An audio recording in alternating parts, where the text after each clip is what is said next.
Hey guys, Typhon here again. It's been a long time since my last video. Personal life got in the way and I couldn't continue with my reviews. But now I'm back and I hope to upload more. For my first video back, I decided to review one of my favorite anime currently, Boku no Hero Academia, or My Hero Academy. Before I get started, I'd like to mention that I already caught up with the manga of BNHA, but I'm only going to be talking about the anime in this video. So it's probably going to have some spoilers, but I'll try my best not to spoil much, and I'm sure it's gonna be safe for you guys to watch this review, even if you haven't read the manga. Also, whatever I'm going to state in my review is gonna be personal opinion, since there's nothing objective about any form of art in my belief. I'm gonna divide this video into 4 sections: the animation and artwork, the soundtrack, the story, and of course, the characters. And I'd like to start talking about the animation and artwork in the anime. First, I like all the character designs of all the characters in BNHA. It looks really good. I've noticed that some of the girls, especially Ochako, appear to be a bit thinner in the anime compared to how they are in the manga, but these are slight differences that doesn't really bother me. Whatever the case, I definitely am a fan of the artwork showcased in the anime. Of course, background characters aren't given much detail, just like any other anime, and it's pretty much common. Now, going on to the animation has been top notch in the second season. Studio Bones have really done a great job. They've outdid themselves. Episode 10 of season 2 especially had jaw-dropping animation. I'm sure the people who've seen that episode, or even the second season for that matter, know what I'm talking about. The animation has actually been consistent throughout the show for both season 1 and season 2, but I specifically mentioned season 2 probably because it's been a while since I've seen season 1 and I'm not quite sure how good the animation was. If there is ever a season 3 though, I hope that the animation stays just as consistent, or if possible, be even better. Now, moving on to the soundtrack.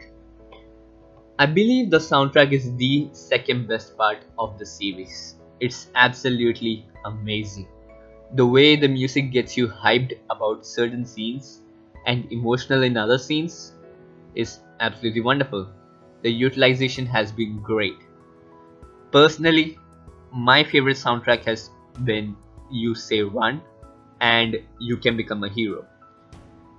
The former is the type that gets you hyped out, and the latter is the one that's, pretty much makes you emotional.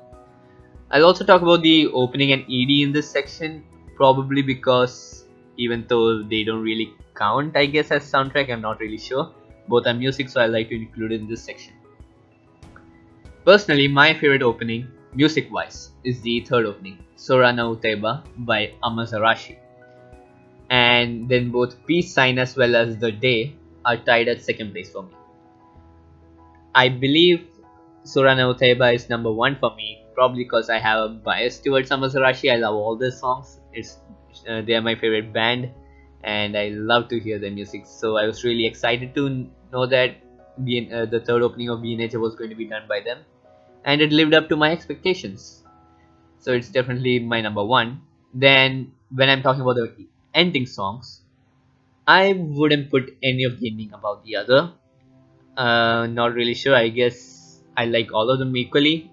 And one interesting fact is that the third ending, the latest one, is actually a reference. The scenes are references to something that has been done in the manga, and it's pretty damn cool if you actually read the manga. Once again, before I move on to the next section, I'd like to mention that the soundtrack, in my personal opinion, was the second best part of the show. Now, let's talk about the story.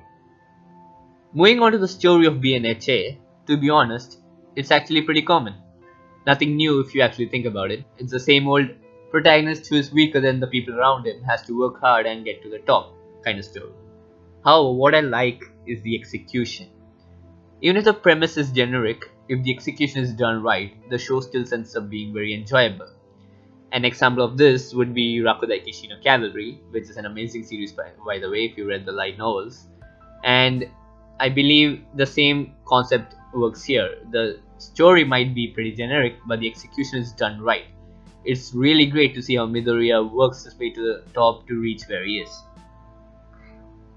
There isn't really an end goal to the series from what I'm seeing, except maybe Midoriya talking about how he wants to be the greatest hero, which he confirms time and time again in the anime that he does become. So you actually already know the ending of the story, but this series is a type where you enjoy the journey to the end, and I personally am a fan of such shows. I really like traveling with the characters and seeing how they change from the beginning and how different they are, and to see how they developed, how their interactions with other characters are. It's all really fun to me. Now, speaking about characters, let's move on to the last part of this review. The characters, without a doubt, are my favorite part of the series. The main characters, time and time again, have made me like them, except for a select few, namely Bakugo and Mineta. However, even if I don't like these two characters that I just mentioned, that does not mean I'm not gonna give credit where credit is due. Bakugo is actually a pretty complex character. In the beginning, when we saw him, what I just thought was he was a bully, and I expected him to get development rather pretty quickly, since I expected the author to make him somewhat likable as soon as possible. It hasn't happened yet in the anime, and it really doesn't bother me that much now that I think about it.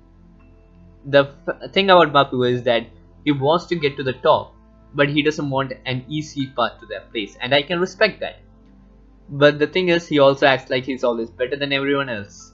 But from what I've also seen is that he wants to prove something to himself. Even if everyone else acknowledges him, it's like he isn't ready to acknowledge himself. And he doesn't believe that he is the best anymore ever since Midoriya got his powers. But he wants to prove that this is not the case. I might dislike the character as a person, but as a character, if you know what I mean, he's very damn good. Midoriya, on the other hand, is in my top 10 characters of all time. Number 6 in fact. He's shy, cries a lot, but he gets serious when he has to, and he can't stop himself from helping people. Even the characters in the show have mentioned that Midoriya was born a hero. He's reckless at times, but he can't help but save people that he has to. Something else that actually is amazing about Midoriya is that he isn't stupid. He actually analyzes things a lot, and he's pretty intelligent. And by analyzing things a lot, I do mean a lot. He literally has a book where he writes down everything he sees about a hero or villain. I think he might be writing about villains too. And he writes everything about their quirks, the strategy to beat them, what their weaknesses are, what their strengths are. So it's actually really refreshing, to see a character who actually thinks about what to do and thinks about his next step. Of course, he lets his emotions get the better of him at times, but I believe that characters that have no flaws are pretty much boring. So I really like characters who's are flawed in some way or the other. I would also love to talk about the other characters as well. Just to mention my favorites: Kaminari, Ochako, then Momo, Todoroki, Ida. I love all of these characters. Even I probably missed some, but I can't really talk about the other characters in this video. I don't think I have enough time. So if you guys ever actually want me to make a separate video talking about the other characters, just leave it in the comments. I'll try my best to get out a video about that as well, if you guys actually want it. Alright, I guess that's pretty much it. So that's it for my review for Boku no Hero Academia. I hope you enjoyed it a lot. If you did, please leave a like and subscribe to see when I upload more content.